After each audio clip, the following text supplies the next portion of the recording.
আসসালামু আলাইকুম বন্ধুরা, ডক্টর বি চ্যানেলের পক্ষ থেকে আপনাদেরকে স্বাগতম। আজকে আপনাদের সামনে আরও একটি গুরুত্বপূর্ণ ওষুধ নিয়ে আলোচনা করব। আজকে আলোচনার বিষয়বস্তু হলো অ্যামুলেট সিরাপ।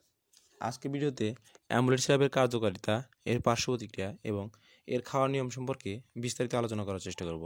তো চলুন ভিডিওটি শুরু করা যাক। অ্যামুলেট সিরাপ সাধারণত অ্যামব্রক্সল হাইড্রোক্লোরাইড গ্রুপের একটি ওষুধ।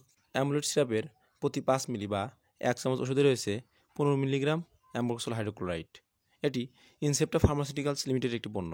অ্যামুলেট সিরাপের 100 ml বোতলের বর্তমান বাজার মূল্য 50 টাকা করে। এটি শিশু থেকে শুরু করে বয়স্কদের জন্য একটি উপযুক্ত সিরাপ। চলুন এখন জেনে নেওয়া যাক অ্যামুলেট সিরাপের নির্দেশনা বা এর কার্যকারিতা।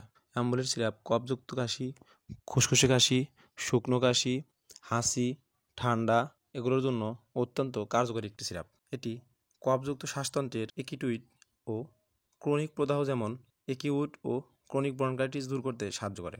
এছাড়াও বাচ্চাদের নিউমোনিয়ার ক্ষেত্রে এই সিরাপটি কার্যকরী ভূমিকা পালন করে। অ্যামুলেট সিরাপ হাইড্রেশন প্রক্রিয়ার মাধ্যমে কফকে শ্বাসনালীর মধ্যে তরল করে এবং শ্বাসকষ্ট কমাতে সাহায্য করে।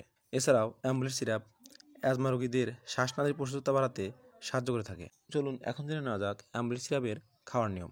2 থেকে 5 বছর শিশুদের জন্য হাফ চামচ বা 2.5 মিলি করে দিনে 2 থেকে 3 বার পর্যন্ত খাওয়া যেতে পারে। 5 থেকে 10 বছর বয়সী শিশুদের ক্ষেত্রে 5 মিলি বা 1 চামচ করে দিনে 2 থেকে 3 বার পর্যন্ত খাওয়া যেতে পারে।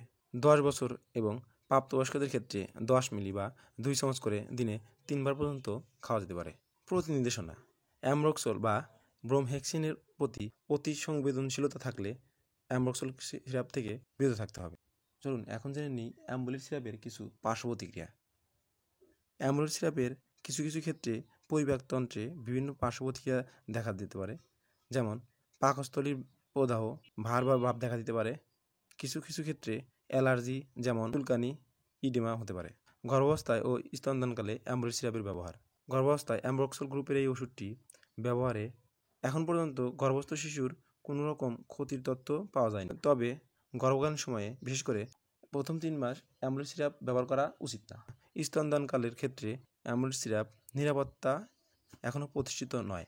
সেক্ষেত্রে আপনারা একজন রেজিস্টার্ড চিকিৎসকের পরামর্শ অনুযায়ী গ্রহণ করবেন। অ্যামুলেট সিরাপের ব্যবহারে কিছু সতর্কতা: যাদের গ্যাস্ট্রিক ও আলসার রয়েছে এই ধরনের রোগীদের ক্ষেত্রে এবং খিঁচুনির রোগীদের ক্ষেত্রে সাবধানতার সাথে এই অ্যামুলেট সিরাপ ব্যবহার করা উচিত। তাছাড়া যাদের যকৃত ও কিডনির কার্যক্ষমতার সমস্যা রয়েছে তাদের ক্ষেত্রে অত্যন্ত সাবধানতা অবলম্বন করে অ্যামুলেট সিরাপ গ্রহণ করা উচিত। এতক্ষণ আমাদের সাথে থাকার জন্য অসংখ্য ধন্যবাদ।